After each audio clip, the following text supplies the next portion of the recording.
Good morning प्यारे बच्चों। चलिए आज आपके लिए एक बिल्कुल रिवीजन टॉपिक, शायद इस सेशन में चौथी बार है जब मैं इसे पढ़ा रहा हूँ 12 के बच्चों को। हाँ, प्रतिलोम त्रिकोणमिति चौथी बार है, मुझे अच्छे से याद है। एक ही सेशन में, जबकि पूरी तरह से कोरोना हावी था, मैं चौथी बार पढ़ाने जा रहा हूँ। शायद उससे भी अधिक बार हो सकती थी इसकी फ्रिक्वेंसी, लेकिन मुझे याद है कि मैं चौथी बार पढ़ाने जा रहा हूँ। तो आज हम चाहते हैं कि बच्चे एक एक्सरसाइज पर कंप्लीट वर्क करें। मतलब ये कोई संडे नहीं, इसको सुपर संडे बना लीजिए। आज आप समझ लीजिए इसे। अब ऐसे फर्जी टाइम पास करने तो आप यहाँ आए नहीं हैं, पढ़ने आए हैं, तभी तो सवेरे से उठे हैं। क्यों आलो? तो मामला ये बेटा कि अभी मैं इसे सिखाई दे रहा हूँ, चाहे यहीं करके जाना ख़त्म करके, और चाहे आज घर में ख़त्म करने का प्रण उठा लो। मतलब ख़त्म करना है, फिर ऐसे एक दिन और दे दो, थोड़ा सा टाइम बीच में निकाल के, तो इसकी दूसरी वाली और निपटा दे, ख़त्म। मतलब ऐसा कोई काम नहीं है कि यार ये नहीं होगा, ये ख़त्म हो जाएगा। ये मेरा खुद का भी जुनून है कि मैं आपको कंप्लीट सिलेबस, और कोई रेड्यूस सिलेबस की भी बात नहीं कर रहा हूँ कि वो 30% कम कर दिया तो कम करके पढ़ाऊँगा। मैं तुम्हें आज भी कह रहा हूँ कि मैं 100% पढ़ाऊँगा। कल कुछ लोग अपने ग्रुप में बहस कर रहे थे, वो परीक्षा कब है। साला तुमको कहाँ पड़ी है? हम कह रहे हैं कल कराओ परीक्षा, जनवरी में कराओ, मैं जनवरी तैयारी दे दूंगा। मैं जनवरी में तैयार हूँ, मैं जनवरी के लिए तैयार हूँ कि आप जनवरी में परीक्षा करा लो, मैं जनवरी के लिए तैयारी करवा दूंगा तुम्हारी। हाँ, महाराज योगी आदित्यनाथ को भी सोचना चाहिए हमारे बारे में कि इस शख्स ने दिन रात मेहनत करके बच्चों को तैयार किया। चलो आओ ना, जनवरी में परीक्षा कराओ, मैं तो तैयार हूँ। करो तो शुरू कराओ, मैं जनवरी के लिए तैयारी करा दूँ, अरे पीछे नहीं हटूँगा। तो चलो शुरुआत करते हैं आज आपकी बहुत ही बढ़िया से टॉपिक से। सबसे पहले हमारे पास इस इन्वर्स ट्रिग्नोमेट्रिकल फंक्शन में प्रिंसिपल वैल्यू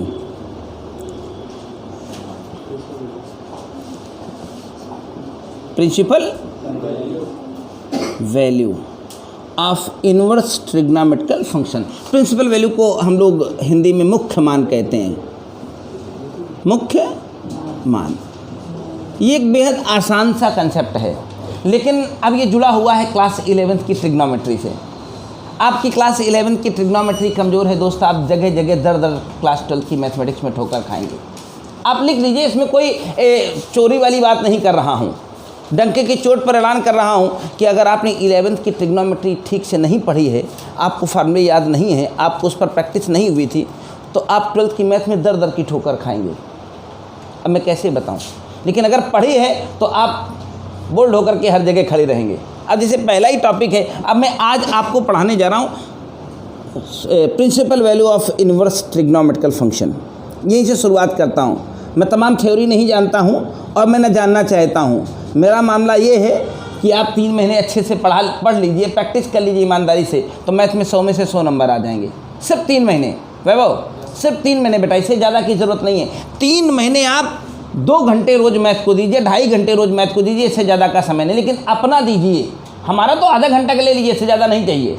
आधा घंटा 40 मिनट, इससे ज़्यादा की मैथ नहीं चलती है, लेकिन अपना तो 2.5 घंटे डेडिकेट कर दीजिए। मैथ आपको आके रहेगी कैसे? ये तो सबसे सरल सब्जेक्ट है दुनिया का।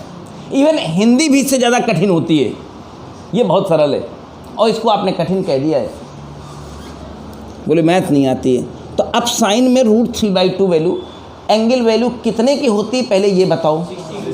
अब आप सबको पता है 60 की होती है, हमको पता है एक और वैल्यू होती है, पता है कितने की? 120 की, 120 की भी होती है यानी आप चारों क्वाड्रेंट सर्च करेंगे और आपको अपनी क्लास 11th की नॉलेज से इस एंगल की वैल्यू पता लगानी है। अब अगर आज ये एंगल की वैल्यू पता लगानी आपको नहीं आती है, तो आपको पहले ही सवाल में इतनी दुश्वारियां आएंगी तो आपका विनाश हो जाएगा पूरा। क्या करेंगे? कुछ नहीं हो सकता है, लेकिन फिर भी सुनो। ट्रिग्नोमेट्री के बेसिकली 3 फंक्शन हैं। One is the sine theta, another one is the cos theta, last one is the tan theta.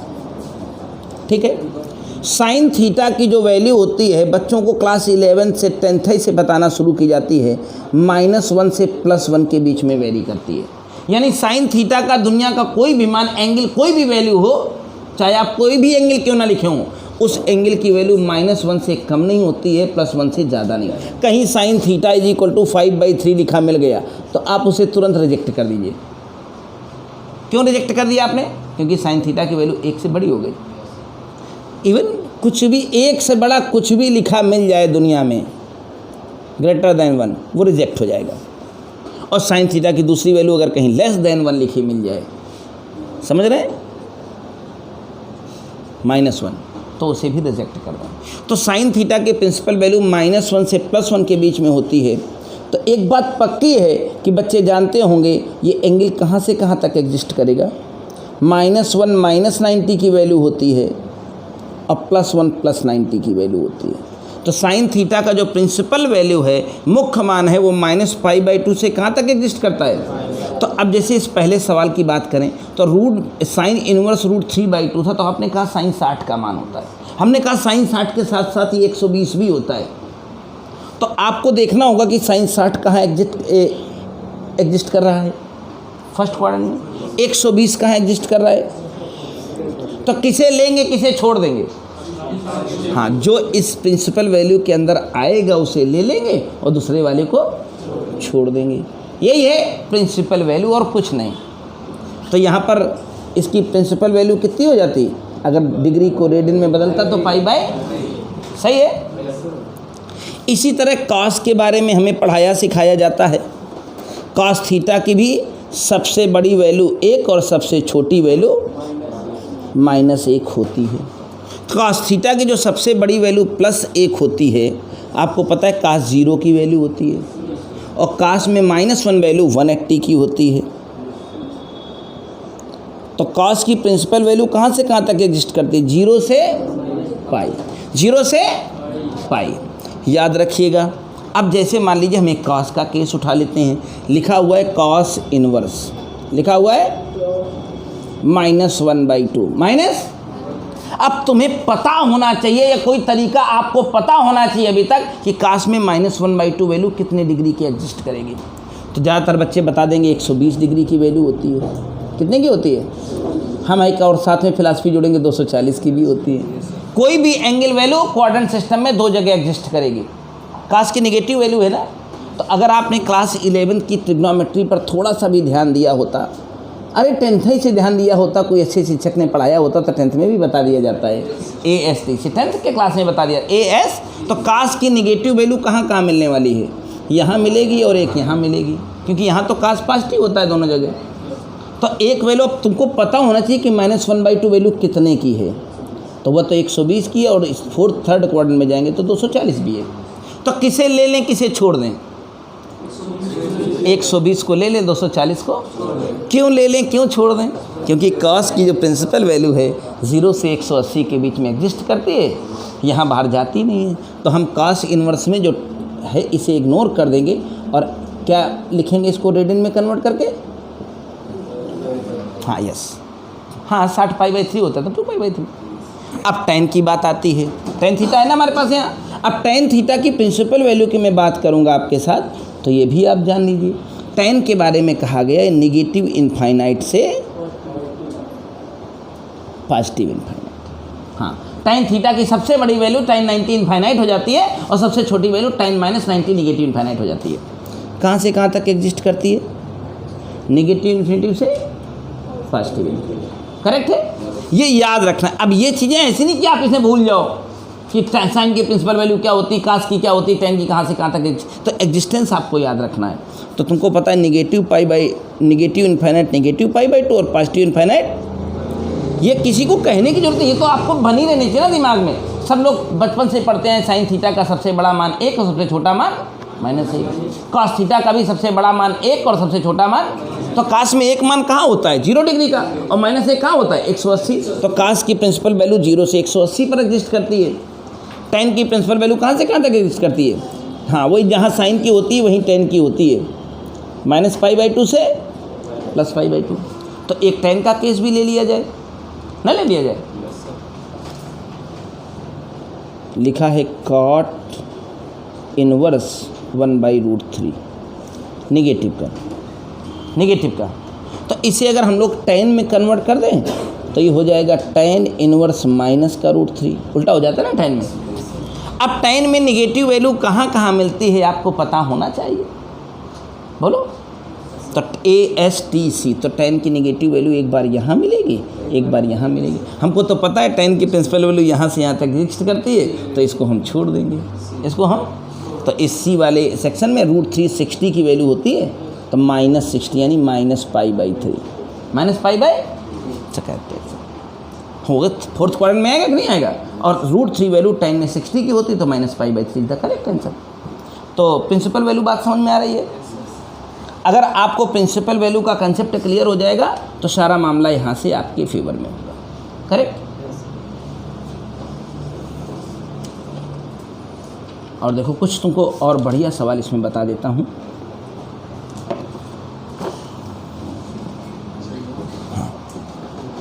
Principal value का बेसिक मतलब ये है कि आपको एंगल की वैल्यू मालूम होनी चाहिए, या कोई ऐसा तरीका पता हो जिससे आप एंगल निकाल सकते हो। नहीं तो फिर आप ये 5 सवाल भूल जाइए, 5 का पहला दूसरा सवाल भूल जाइए। पहला दूसरा ही क्यों, पहला दूसरा तीसरा चौथा पाँचवा छठवां सातवां सब भूल जाइए। नहीं 10 तक नहीं, बस हाँ 10 9वां 8वां भूल जाइए, 8वें का एक पार्ट तो भूल ही जाइए ऊपर वाला, समझ रहे हैं। एंगल वैल्यू निकालनी नहीं आती तो आप बहुत मुश्किल में फंसे हैं, ध्यान दीजिएगा। क्लियर है कि नहीं? क्या कर रहे हैं अब, कुछ भी लिखो यार, इसमें क्या कहना है। लिखा है सेक इनवर्स कितना 2/√3, 2 तो आपको पहले क्या करना चाहिए, इसको कॉस में कन्वर्ट कर लेना चाहिए, √3। अब काश में √3/2 वैल्यू कितने की होती है पहले पता लगाना चाहिए। काश की वैल्यू √3/2 30 की होती है, यानी π/6 की। और काश की एक और बार पॉजिटिव वैल्यू -30 की भी वही होती है, क्योंकि काश की पॉजिटिव वैल्यू कहाँ मिलती है, ये सारा खेल बताता है ASTC। तो या तो यहाँ मिलेगी या तो यहाँ मिलेगी, तो यहाँ वाली हम छोड़ देंगे, पहले से माइंड सेट कर लें, क्योंकि काश की प्रिंसिपल वैल्यू यहाँ से यहाँ तक होती है, यहाँ होवे नहीं करती है, तो हम थर्ड क्वाड्रेंट में फोर्थ में जाएंगे ही नहीं, तो बस इसी के पकड़ के लिख देंगे, वही हमारा आंसर हो जाएगा। यानी यहाँ सारा खेल है एंगल निकालने को लेकर के। तो क्लास 10th में और क्लास 11th में आपको एंगल वैल्यू निकालनी बहुत अच्छे से सिखाई जाती है। तो अगर वो समस्या होगी तो ये समस्या बनी रहेगी, यानी इसका अंत नहीं होगा। ये पहले सवाल दूसरे सवाल का अंत नहीं कर पाएंगे आप। हाँ, बाकी की जिम्मेदारी मेरी है, बाकी की जिम्मेदारी मेरी है, वो मैं करा दूंगा। तो ये बात समझ में आ गई है। प्रिंसिपल वैल्यू, साइन की प्रिंसिपल वैल्यू कहाँ से कहाँ तक एग्जिस्ट करती है, -π/2 से। कॉस की प्रिंसिपल वैल्यू और tan की प्रिंसिपल वैल्यू भी वही साइन वाले सेक्शन में रहती है। प्रिंसिपल वैल्यू पता है तो एंगल कन्वर्जन करके आप तुरंत पहुंच जाइए। ठीक, आगे आइए, कुछ अच्छे फार्मूले हम आपको डेराइव करा के दिखाते हैं। जब फार्मूलों का डेरिवेशन आपको समझ में आ जाएगा, इस चैप्टर को तो हमें लगता है 70% सवालों को तो इसी के हवाले कर दीजिए। इस चैप्टर के 70% सवाल इस फार्मूले के हवाले कर दीजिए। तो सबसे पहले मैं इसी पर रोशनी डालता हूँ। 70% सवालों में आप धोखा नहीं खाएंगे। tan inverse x + tan inverse y, और ये फार्मूला क्या है आपको पता है? हमें लगता है इस चैप्टर में तीनों एक्सरसाइज मिला करके 70% जो सवाल हैं वो इसी फार्मूले के हवाले कर दीजिए। कभी कभी यहाँ माइनस आता है तो यहाँ माइनस हो जाएगा। और ये अब अगर आपके दिल में कुछ चल रहा हो तो मैं 1 मिनट लूँगा इसके डेरिवेशन को और डेरिवेशन करके दिखा देता हूँ, थोड़ा भरोसा आ जाएगा कि आया कहाँ से, आखिरकार इन्वर्स होता क्या है। देखेंगे, देखिए हमने कहा लेट, माना tan inverse x, tan inverse x = a और tan इनवर्स y = तो आप सबकी अच्छी राय बने तो x = क्या लिख दूँ और y = क्या लिख दूँ? बढ़िया है। चलो, हमने बचपन से tan a + b का फार्मूला पढ़ा है, इतना तो सबको पता होगा। कोई ऐसा भी बैठा जिसे tan a + b का फार्मूला नहीं पता है? सबको पता है। नहीं, ईमानदारी से बता दोगे तो फ़ायदा होगा। tan a + tan b / 1 मैं तो इस चैप्टर का एक नाम देता हूँ, मियाँ की जूती मियाँ की चाँद। मियाँ की जूती अभी दिखाता भी हूँ। जो मानो उसी को इधर उधर करके मियाँ की चांद में वही जूता बैठा दो, खत्म काम। tan A किसके बराबर हो गया? tan B किसके बराबर हो गया? अपान 1 माइनस क्या हो गया? ये आइटम इसके बराबर आ गया। अब इस tan को मैं उधर ले जाना चाहता हूँ, तो सबको पता है क्या बचा है, a plus b is equal to tan को इधर से उधर ले जाऊँगा तो क्या हो जाएगा?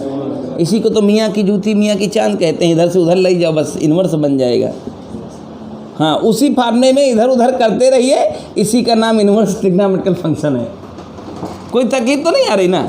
इसका फार्मूला खोला, इस tan को उधर ले गया, उसी में माना, उसी में रखा, उसी को सॉल्व किया, इसी का नाम इन्वर्स है। लो अब a वापस कौन है? tan inverse x।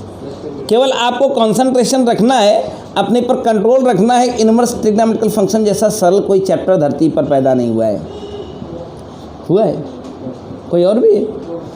कौन वाला? हैं? कौन वाला? अच्छा, जोड़ घटाना, वो तो है ही है।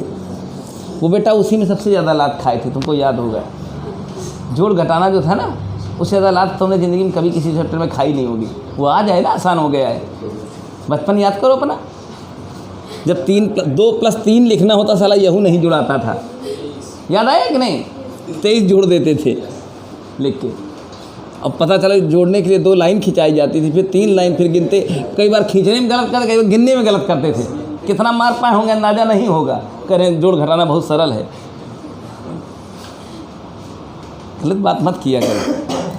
सरल तब हो जाता है जब वो चीज़ तुम्हें आ जाती है, नहीं तो सामान्य सी इतनी छोटी छोटी बातें मैथ में ऐसी लगती जैसे पहाड़ हैं ये, वो आ जाती इसलिए। अब देखो, इस सरल सा फार्मूला था कि नहीं? अब सोचो ये अकेले फार्मूला, अब अगर इसी में माइनस लगा देता तो tan a माइनस बी का फार्मूला खोलता, वही डराइव हो जाता। तो ये फार्मूला आपको याद करके रखना होगा। हाँ, ये फार्मूला आपको याद करके रखना होगा। अब यादों क्या करना है यार, tan inverse x plus tan inverse y है, तो यहाँ tan इनवर्स लगेगा, x प्लस वाई अपन 1 माइनस एक्स वाई हो जाएगा। 70% सवालों को इसी फार्मूले के हवाले कर दो। 70% सवालों को, मतलब लगाने में मज़ा आने लगेगा। तो चलो, तो एक फार्मूला तो यही हो गया जिसको आप याद करके रखोगे, पक्का है। इसके बाद एक और बढ़िया फार्मूला हम आपको दे देते हैं। क्या? हाँ, सो ज़रूरत का है अभी फ़िलहाल sign inverse x plus sign inverse y भी आने वाला है, ये भी आएगा। और आपको पता है ये फार्मूला क्या हो जाएगा? Sine inverse x under root, plus है तो प्लस लगेगा, y अंडर रूट। अब इसी में अगर यहाँ माइनस लगा होता तो यहाँ माइनस लग जाता और कुछ नहीं होता, यानी एक के साथ एक फ्री मिल रहा है। यहाँ माइनस होता तो यहाँ माइनस लग जाता। अब पता चला आप चक्कर में यार ये क्या हो रहा है, ऐसे याद करने के लिए भी ट्रिक का इस्तेमाल किया करो। जो साइन के फार्मूले हैं तो साइन ही यहाँ आएगा इन्वर्स में, पहले x आएगा और जो y वाला है वो अंडर रूट के अंदर क्या हो जाएगा, और फिर दोबारा में y आएगा और x वाला अंडर रूट के अंदर वही सीन बनाएगा। लेकिन आप कहो तो 2 मिनट लूँगा, इसको डिराइव कर दूँ आपको सामने, कैसे सरल होगा देख लो। पहले समझ लो ये फार्मूले आए कहाँ से। जब फार्मूलों का ओरिजिन क्लियर हो जाएगा तो आपके सारे रास्ते आसान हो जाएंगे। हमने कह दिया माना sine inverse x is equal to sine inverse y is equal to, तो x इज इक्वल टू क्या हो गया, y इज इक्वल टू क्या हो गया। बढ़िया है।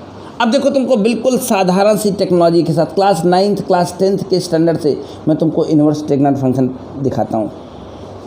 एक राइट एंगल ट्राइंगल में तो पूरी ट्रिग्नोमेट्री का मतलब ही ट्राइंगल है। ट्रिग्नो में आगे जो वर्ड ट्रिग्नो लगा हुआ है वो ट्राइंगल का मतलब है।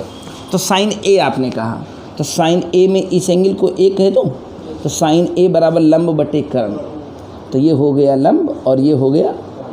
तो इसके बारे में क्या ख्याल है? बढ़िया है। यहाँ आ जाओ, यहाँ आओ। इसका नाम मैं बी दे दूँ क्या थोड़ी देर के लिए? ये भी तो कहीं ना कहीं लंब बटे कर्ण है। कक्षा 10 में शुरुआत जब ट्रिग्नोमेट्री की होती तो ये क्या हो गया? कोई दिक्कत? पैथोस लगा लिया आपने? अब सुनो, तुमने बचपन में एक फार्मूला पढ़ा था क्लास 11th में साइन ए प्लस बी का, वो तो याद है तुम्हें? क्या है वो formula? Sign A plus cos A. बढ़िया है ना? बिना किसी प्रयोजन के चलिए बस सिस्टमेटिक रहिए। तो साइन ए की वैल्यू, साइन ए की वैल्यू इसी ट्राइंगल से उठाइएगा, लंब बटे कर्ण यानी केवल x, केवल कॉस बी। तो जब बी की बारी आएगी तो दूसरे ट्राइंगल में जाएंगे, लेकिन मामला कॉस का है तो आधार बटे कर्ण।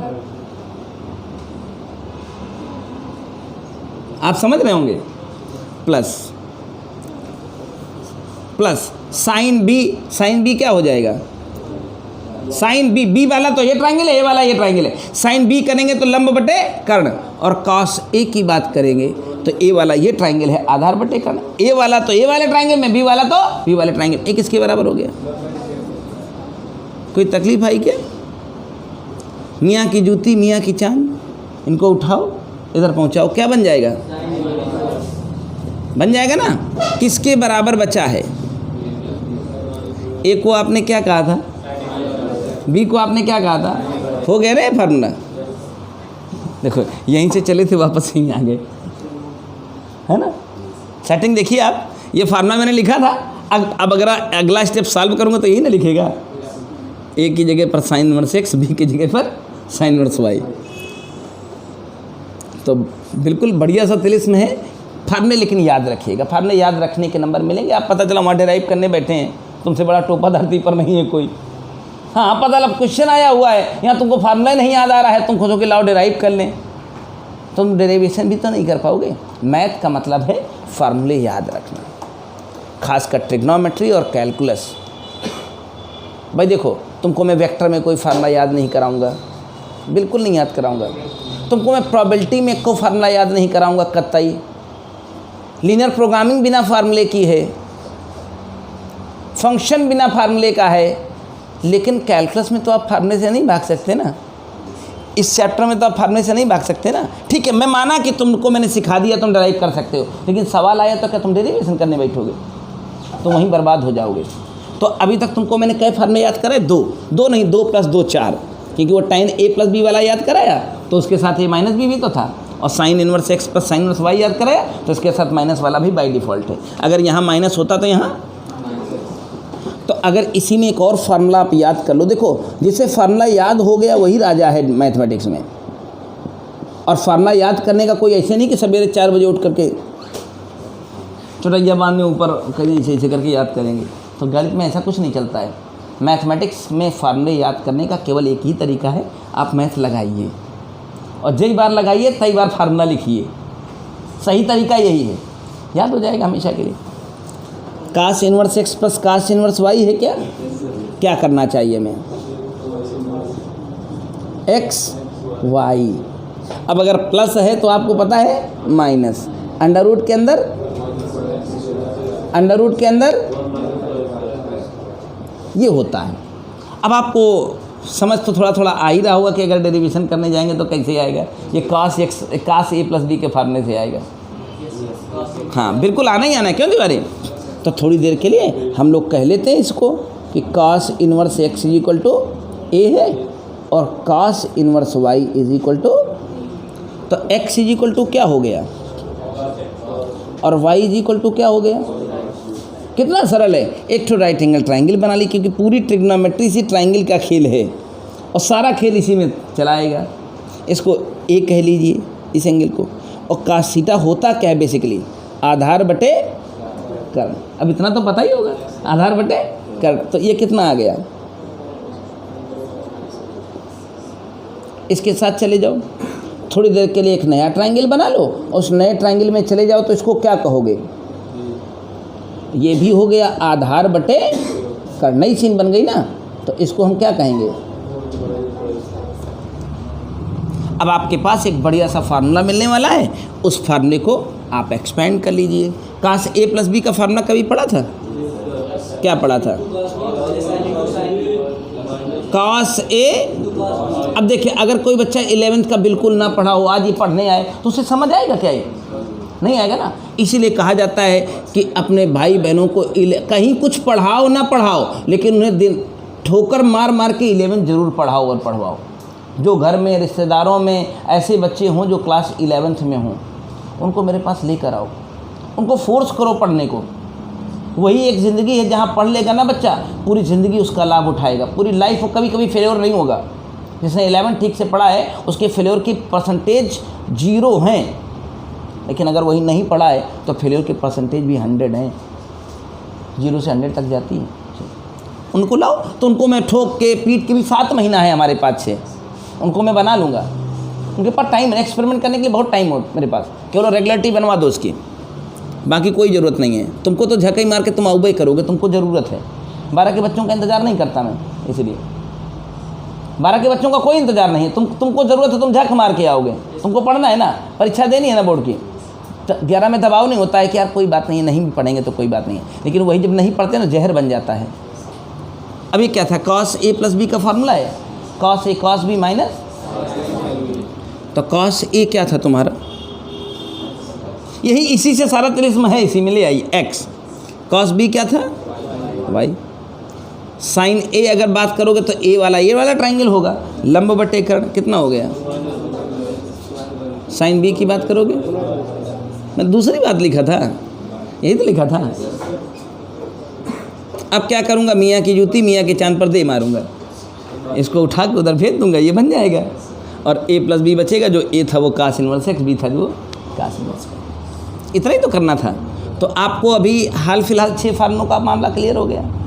इन 6 फार्मूलों से चैप्टर डगरने लगेगा। मोस्टली तो 70% तो वही tan inverse x + tan inverse y से लग जाएगा। तो इसमें इतनी रिसर्च से करने की जरूरत नहीं है, फ्री का चैप्टर है, 2 दिन मेहनत कर लीजिए, 4 नंबर मिलने वाले हैं।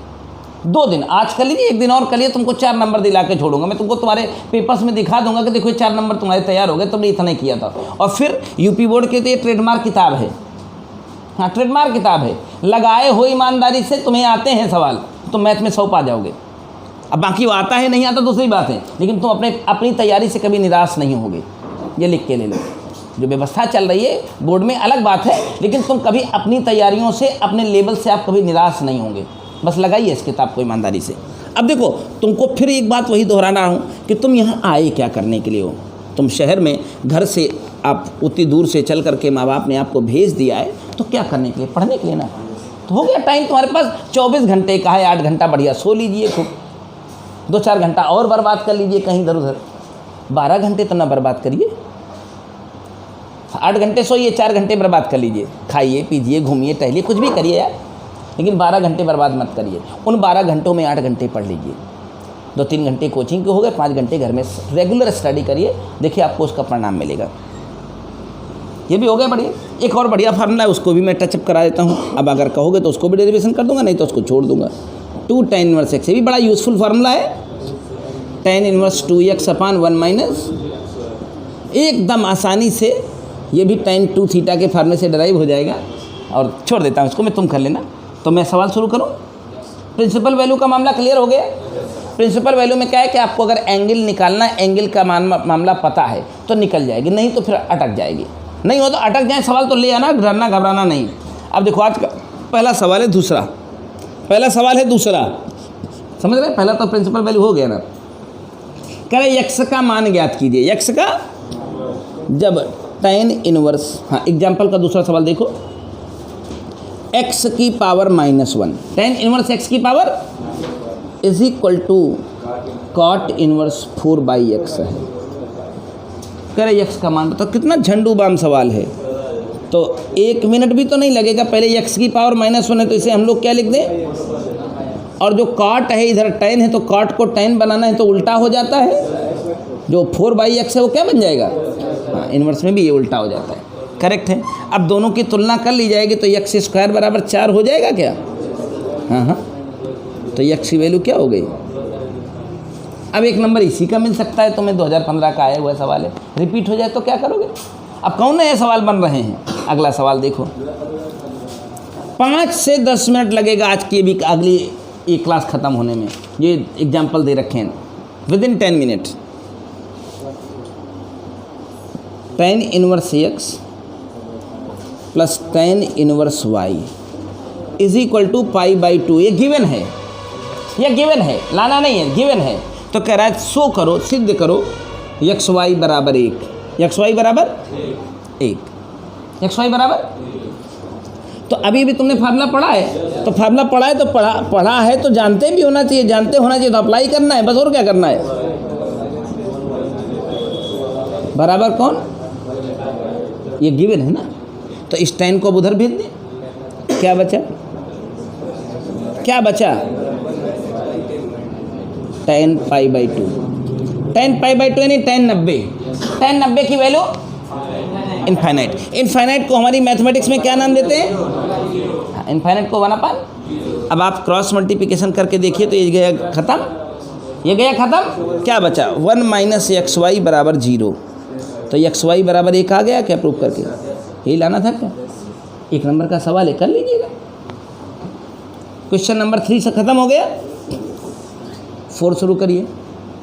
क्वेश्चन नंबर 4 करिए, क्या लिखा है, प्रूफ करो, कह रहा है cos इनवर्स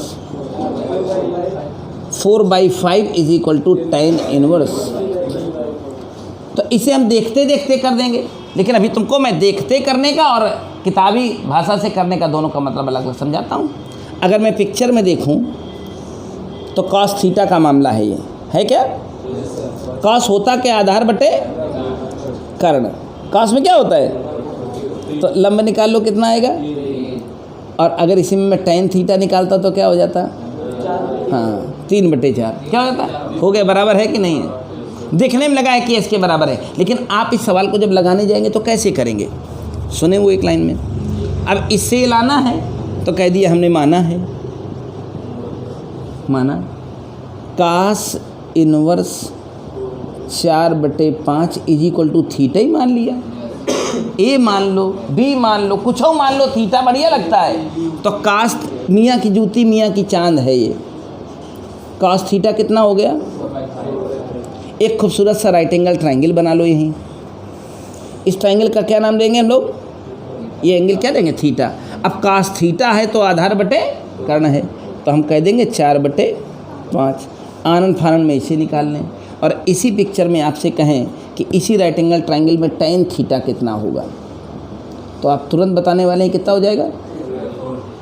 हम कह देंगे फिर बताओ इससे थीटा कितना होगा, तो आप कह देंगे tan इनवर्स 3/4। हम कह देंगे थीटा कौन था, बोले मियाँ की जूती मियाँ की चांद, यही तो माना था। थीटा कौन था, तो इस थीटा की जगह वापस रिप्लेस कर दो cos इनवर्स 4/5, आपका क्वेश्चन प्रूव नहीं हो गया। तो ये झंडू बाम 1 नंबर का सवाल, इसका कोई औचित्य नहीं है, सही है कि नहीं। तो ये क्वेश्चन नंबर 4 भी ख़त्म हो गया। क्वेश्चन नंबर 5 से रूबरू कराता हूँ आपको, बिल्कुल एक तूफ़ानी सेशन देख लीजिए 5 मिनट में। अब आपको फार्मूले याद है तो फार्मूले याद रखें, उसी के ऊपर बैठाते रहिए, ख़त्म करते रहिए। क्या लिखा है,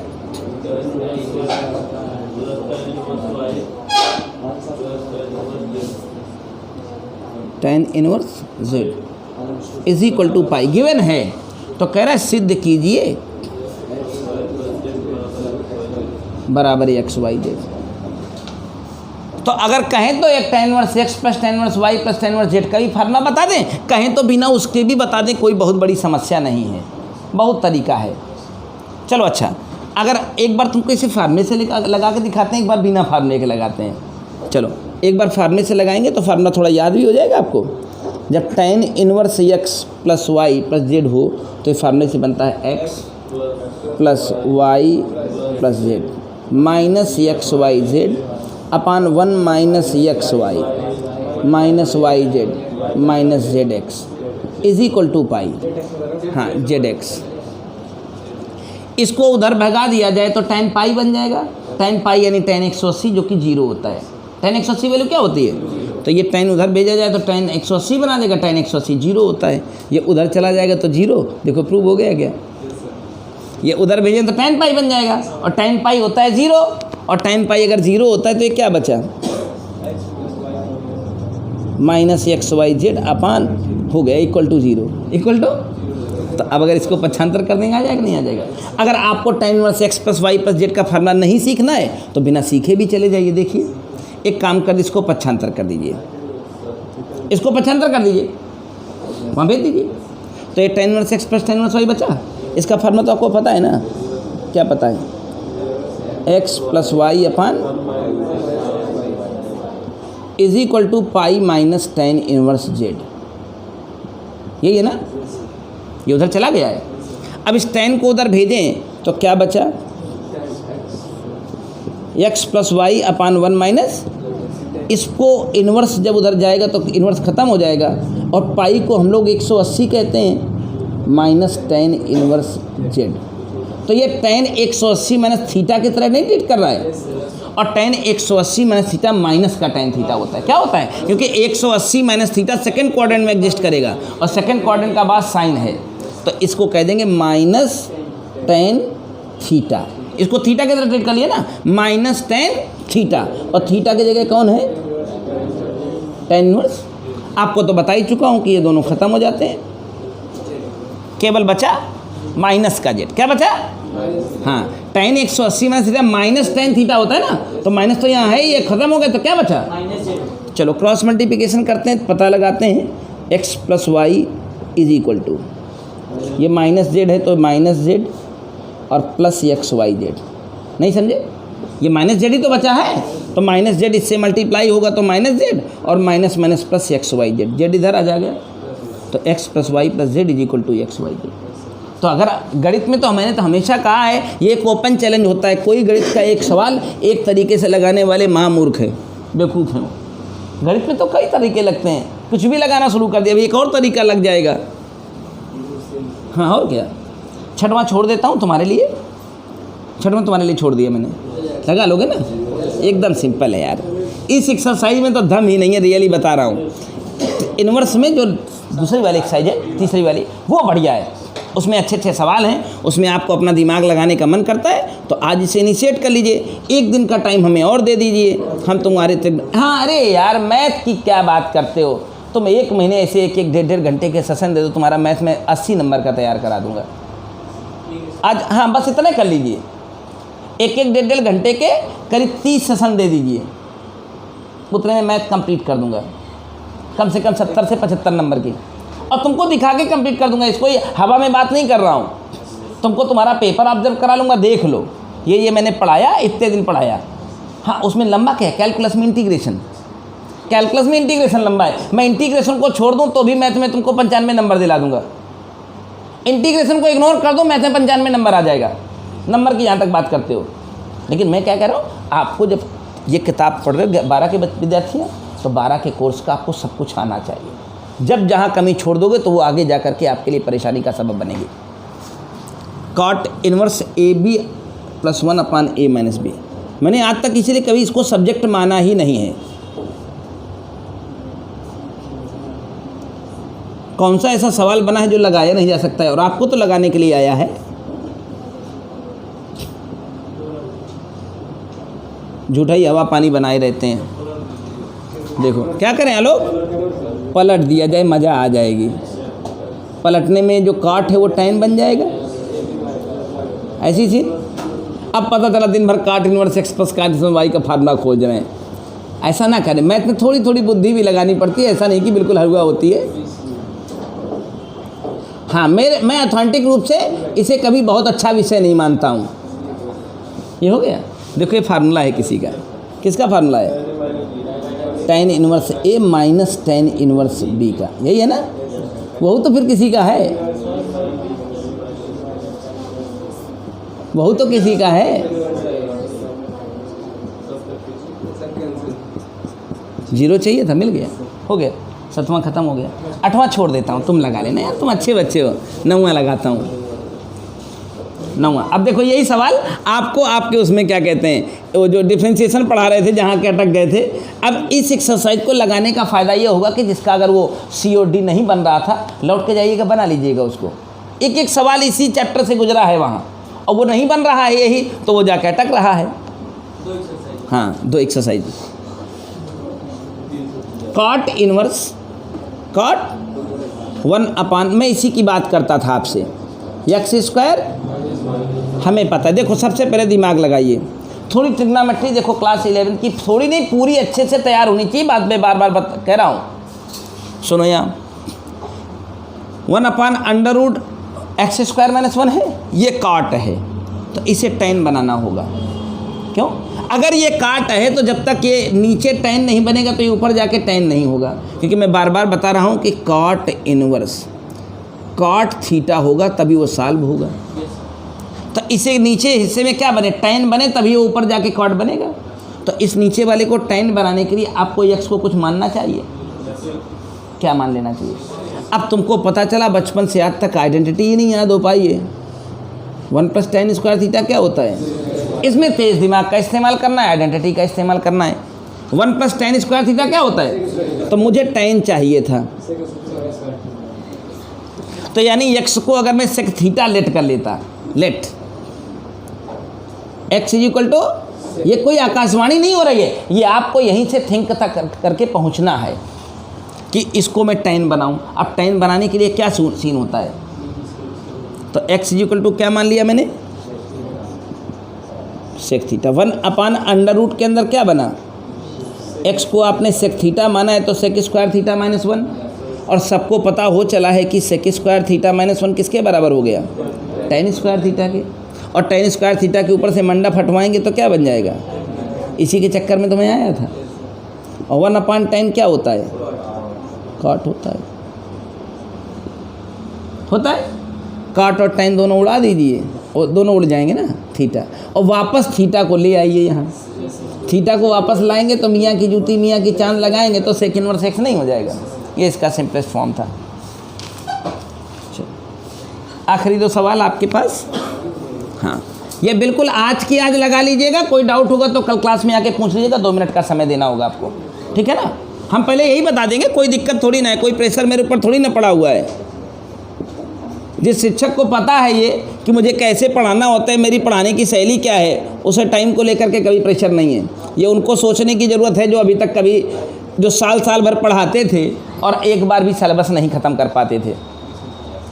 ये पीरियड उनके लिए बहुत दुष्कर हो जाएगा जो पूरे साल पढ़ाते थे, एक बार सिलेबस नहीं ख़त्म करते थे, 11 का आधा सिलेबस नहीं ख़त्म करते थे, कसम से बता रहा हूँ। अब पूरे 10 महीने पढ़ाते हैं, हर महीने 700 रुपये फीस लेनी थी ना, 800 रुपये काय तुमको पढ़ाएंगे।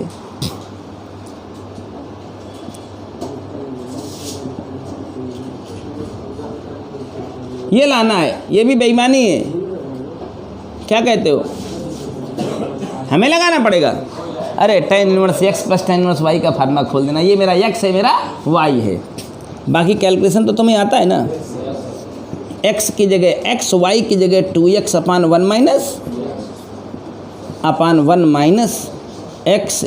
y। इसको सॉल्व कर लेंगे, सॉल्व हो गया, देखो लग गया, वो ये इधर उधर हो गया, बस सेट हो गया, लिख देंगे आंसर। और ये आखिरी वाला थोड़ा सा एक डेरिवेशन रह गया है, वो आखिरी वाला सवाल फंसा देगा तुम्हें। लिखा है कॉस के साथ ब्रैकेट में प्लस, कह रहा है बताओ क्या होगा। तो कल भी ये जब हम लोग मैथ्स वो डिफरेंशिएशन पढ़ रहे थे, मामले आ रहे थे, ये π/2 होता है। तो आज इसका मैंने सारण कर देता हूँ कि कैसे π/2 होता है। 3 कंसेप्ट है, और कास में कास 90 हो गए, जो कि कितना आ जाएगा। फिलहाल तो अभी आप सुन लीजिए कि π/2 होता है, अभी 5 मिनट रुक जाइए तो वो सवाल भी और डेरिवेशन भी आपके दिमाग में बैठ भी जाएगा परमानेंट। ये कैसे π/2 हुआ मैं दिखा रहा हूँ। सवाल जब लगाने को आए तो 1 नंबर का ये इतना लिखेंगे, लेकिन अभी ये π/2 कैसे हुआ ये 2 नंबर का सवाल बनेगा। ये सवाल 1 नंबर का होगा, लेकिन π/2 हुआ कैसे ये 2 नंबर का सवाल होगा, देखेंगे। बस आज का ये चैप्टर का लास्ट एग्जाम्पल था, ख़त्म हो गया। 2A अभी आपको फिनिश करनी है, कोई सवाल नहीं छोड़ना है। जो भी डाउट हो जाएगा उसको कल आते ही पूछ लेना है, हम बता देंगे, ठीक है ना। लेकिन ये लगा के ख़त्म करना है, समझ गए कि नहीं। yes, सुनो, देखो एक बड़ी ज़रूरत की चीज़ है जो डिफ्रेंशिएशन में भी आई थी, sine inverse x plus cos inverse x किसके बराबर होता है। अब x ही जरूरी नहीं कि हाँ x ही x हो, y हो तो भी चलेगा, z हो तब भी चलेगा। और आपको याद होगा यहाँ ऐसी कोई सीन बनी थी, अगर आपने डिफ्रेंशिएशन x -1/x + 1 और कॉस इनवर्स x -1/, यानी कुल मिला के जो भी हो वो सेम हो, एक साइन हो दूसरा कास हो, तो हमेशा किसके बराबर होगा। हाँ, तो अब ये π/2 ये भी एक सवाल भी है, ध्यान रखिएगा, ये अपने आप में एक सवाल भी है, ये 2 नंबर में आता है, कहते हैं प्रूव दैट। तो मैंने कहा मियाँ की जूती मियाँ की चांद, लेट माना अब चाहे साइन इनवर्स एक्स को माना चाहे कास इनवर्स एक्स को माना, sine inverse x is equal to मान लिया। ये अच्छा न लगता हो थीटा मान लो, तो एक्स इज इक्वल टू क्या हो जाएगा, इनवर्स उधर चला जाएगा साइन थीटा। अगर आप सब अच्छा कहें तो साइन थीटा को साइन 90 कॉस 90 माइनस थीटा लिख दूँ। इसकी जगह ये लिख सकता हूँ कि नहीं, इसको इधर ले आओ, क्या हो गया, किसके बराबर, थीटा कौन है, थीटा कौन है, साइन इनवर्स एक्स। यहाँ रखो, थीटा की जगह इसको पक्षांतर करके इधर लाओ, प्रूव हो गया क्या। आप समझ रहे ना, ये कितनी सामान्य सी बात है। हमें तो यहाँ गणित नज़र आती नहीं है, केवल मियाँ की जूती नज़र आती, मियाँ का चांद नज़र आता है। निकालो दे धनाधन, कोई दिक्कत है। अभी और देखो, इसी का एक दूसरा फार्मूला है, tan inverse x plus cot inverse x हुआ, तो वो भी किसके बराबर होता है। सेम सीन शुरू करेंगे, चाहे आप tan इनवर्स एक्स को थीटा ले लो, चाहे कॉट इनवर्स एक्स को थीटा ले लो, किसी एक से शुरू कर लो। क्या कह दें, तो x इज इक्वल टू क्या हो गया, हो गया ना, x is equal to tan theta को अगर हम और आप कहें लिखा जा सकता है, कॉट को इधर भेजें, इज इक्वल टू थीटा कौन था, थीटा कौन था, यहाँ बैठा दूँ, पक्षांतर करके ले आऊँ, सीन क्लियर है। इसी तरह एक वो सेक वाला है, उसको भी बना ही लेना, छोड़ दो ना, सेक के साथ कॉसेक का कॉम्बिनेशन है, क्योंकि सेक 90 माइनस थीटा ही तो कॉसेक थीटा होता है, तो वो भी बनी जाएगा। तो ये अपने आप में सीन था।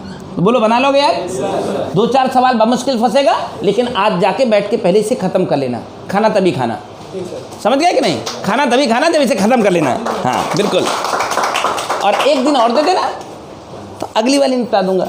तो उसकी चिंता तुम कदापि मत करो। तुम अगर आज आए हो तो तुम पढ़ने आए हो, पढ़ने आए हो तो तुम्हें अच्छा लगेगा। हाँ 2 ही 3 तो एक्सरसाइज हैं यार, ये चैप्टर फ्री में तुमको 2 दिन पढ़ करके नंबर दिलवा देगा। Okay, thank you.